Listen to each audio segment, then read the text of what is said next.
Le char de combat est aujourd'hui un élément essentiel dans la guerre moderne, combinant protection, mobilité et puissance de feu. Beaucoup de recherches et travaux ont été effectués pour optimiser un maximum chacun de ces paramètres. Aujourd'hui, presque tous les MBT modernes emportent ou vont emporter un canon dit à âme lisse, abandonnant ainsi les canons rayés qui furent extrêmement populaires et répandus durant les années précédentes.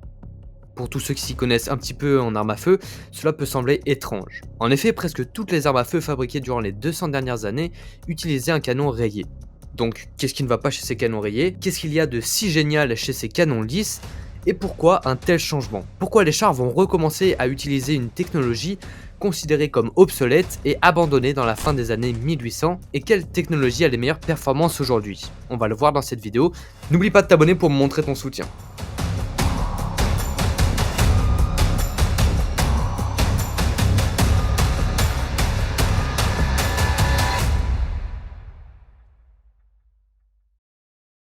Lors de la Première Guerre mondiale, les premiers chars sont apparus.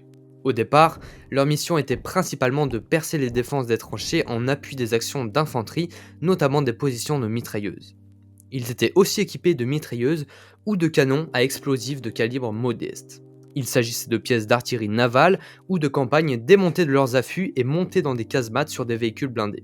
Leur rôle primaire n'était donc pas le combat entre véhicules blindés et ne demandait donc pas de trop grandes performances au canon. On voulait juste pouvoir tirer des obus et déloger l'infanterie tout en avançant à couvert. Lorsque les chars commencèrent à prendre de l'importance lors de la Première et Seconde Guerre mondiale, ils utilisaient tous des canons rayés.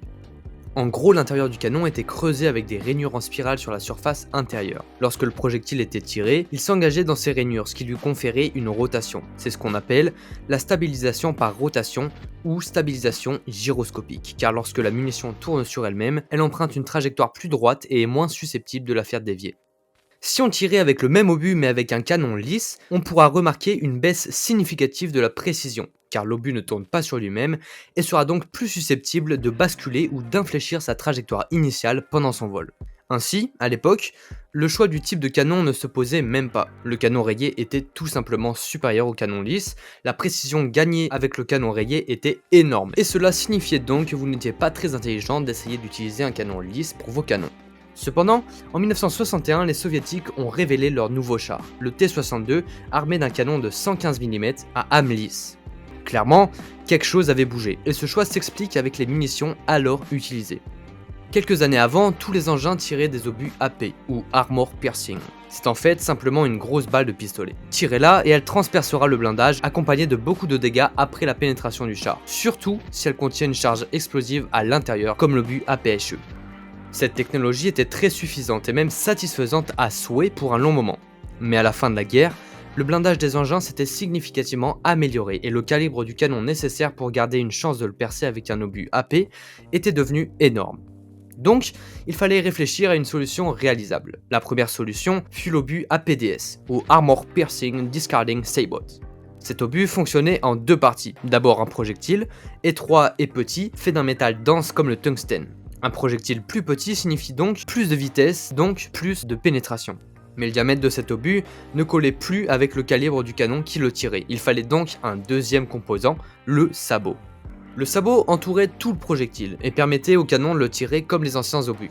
Sauf qu'ensuite d'être sorti du canon, le sabot se détachait de l'obus, lui permettant de continuer sa route sans être entravé à des vitesses incroyables. L'autre solution était l'obus HEAT, High Explosive Anti-Tank. Ces obus étaient tirés comme des projectiles AP classiques. Sauf qu'à l'impact, ils explosaient, libérant un jet hypersonique de métal en fusion capable de percer une grande quantité de blindage. Ce type de munition était déjà utilisé dans la lutte anti-char par les bazookas et Panzerfaust, devenant ainsi la méthode incontournable de lutter contre les blindés dans les années suivant la Deuxième Guerre mondiale.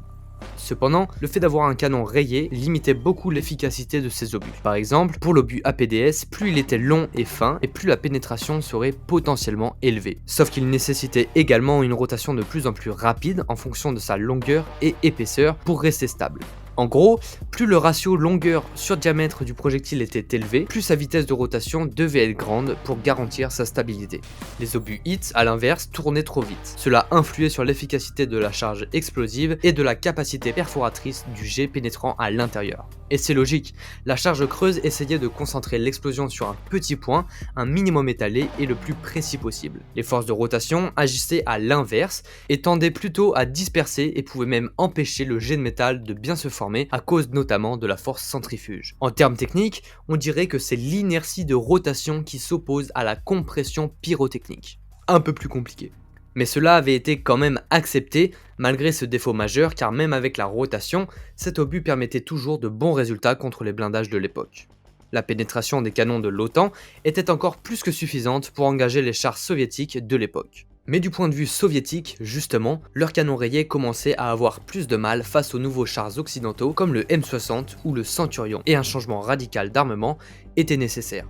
Pour détruire ces véhicules, les soviétiques utiliseraient un nouveau type d'obus, l'APFSDS, ou Armor Piercing Fin Stabilized Discarding Sabot. Cet obus ressemble beaucoup à la PDS avec les ailerons à l'arrière du projectile en plus. Ces obus révolutionnèrent la vision de l'armement du monde entier.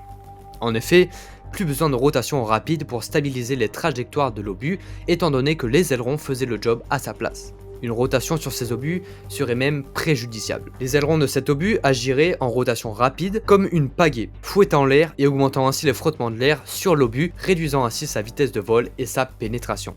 Le seul petit avantage de tirer ces obus avec un canon rayé était que la rotation permettait aux sabots de s'enlever plus facilement. Mais les obus APFSDS du nouveau T-62 n'avaient pas à s'en inquiéter. Rappelez-vous, il emportait un tout nouveau canon à âme lisse. Historiquement, on suppose que le canon lisse a toujours eu une plus grande vélocité, une vitesse plus importante. En effet, l'effet de frottement de l'obus entre les rayures se trouvait réduit sur les canons lisses. En fait, les canons rayés confèrent une grande précision, mais une petite partie de l'énergie cinétique était perdue dès le tir et l'accélération de l'obus. En plus des frottements, une autre partie de son énergie est convertie pour faire rotater l'obus, le faire tourner, de sorte que l'obus est légèrement moins rapide et véloce qu'un tir avec un canon lisse. La différence reste cependant très légère, ce qui influe surtout c'est la longueur du tube et la poussée des gaz.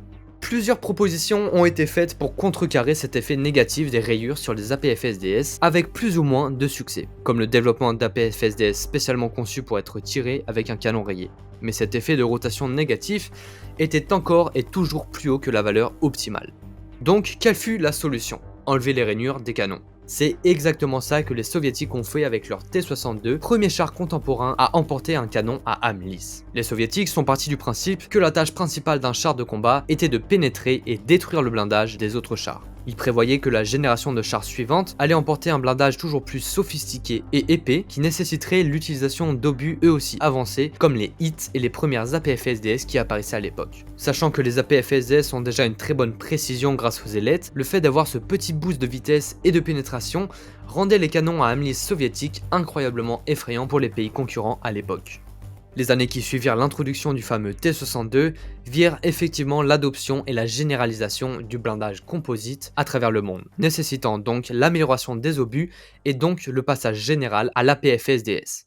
Le Léopard 2 serait le premier char occidental à passer au canon à âme lisse en 1979 et la grande majorité des pays OTAN l'ont imité par la suite, tirant les obus HIT et APFSDS avec une plus grande efficacité. Bien que les États-Unis et l'Allemagne aient depuis longtemps adopté le canon à âme lisse, il a fallu attendre le 22 mars 2021 pour que l'armée britannique dévoile son intention de moderniser plus de 140 de ses MBT Challenger 2, les faisant ainsi passer sous le nom de Challenger 3. Cette version emporte nombre d'améliorations par rapport à l'ancien, mais la plus importante de toutes, et celle qui nous intéresse, reste probablement le passage du 120 mm rayé présent sur le Challenger 2 en 120 mm à âme lisse. Après tout ce qu'on a dit sur le canon rayé, vous vous demandez peut-être pourquoi il a fallu attendre 2021 aux Anglais pour adopter ce changement. L'une des réponses, c'est l'obus HESH. Les High Explosive Squash Head furent inventés par les Britanniques pendant la Seconde Guerre mondiale. Cet obus emporte une énorme charge d'explosifs puissants qui vient s'écraser et détonner contre le char ennemi. Le but de cet obus n'est pas obligatoirement de percer le blindage adverse, mais de provoquer une telle onde de choc à travers le blindage par l'explosion que des particules de matériaux se détachent et viennent endommager l'intérieur du char, de préférence les munitions, le carburant ou l'équipage. Le problème avec cet obus, c'est qu'il a besoin d'une rotation pour répartir l'explosif sur une plus grande surface et ainsi créer une explosion plus étalée et produire ainsi avec l'onde de choc plus d'éclats à l'intérieur, donc plus de dégâts. Les Anglais aiment beaucoup cet obus, et pour cause, il fonctionne contre les chars mais vous pouvez aussi le tirer sur à peu près n'importe quoi d'autre. Il est très efficace contre les positions fortifiées et je pense que je n'ai même pas besoin de décrire son efficacité contre les unités légèrement blindées ou l'infanterie. Néanmoins, l'obus H fonctionne quand même mieux sur des plaques d'acier. La généralisation des blindages composés de céramique ont peut-être diminué son impact et efficacité. En plus, on voit apparaître des revêtements anti-éclat composés de couches de Kevlar pour retenir et empêcher la profusion d'éclats à l'intérieur du char. Cependant, l'obus H reste polyvalent et dans un contexte de guerre, posséder un char capable d'avoir un tel impact sur les fortifications ou l'infanterie, en plus d'être capable d'engager les chars adverses, peut s'avérer intéressant. Ce qui peut donc expliquer pourquoi les Anglais n'ont pas directement adopté le canon à âme lisse.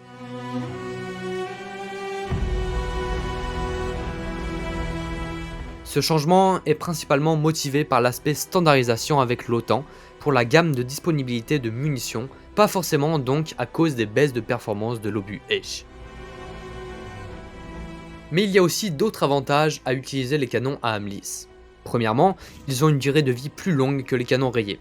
En effet, il y a beaucoup moins d'usure lorsqu'un obus passe librement dans un canon lisse que lorsqu'il doit forcer son passage pour imprimer ainsi un mouvement de rotation à l'obus avec les rainures. Cela réduit à la fois les coûts de maintenance et permet à un char de continuer à combattre dans une situation de combat intense.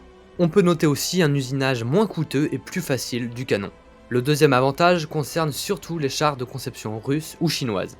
Avec un canon lisse, il est beaucoup plus facile de tirer des missiles anti-chars guidés avec le canon principal. Le canon rayé n'est pas adapté à ce genre de munitions. Prenons comme exemple le M551 Sheridan. Son canon rayé nécessitait une fente pour empêcher le missile de tourner lorsqu'il était tiré, car la rotation entraînait une perturbation du guidage.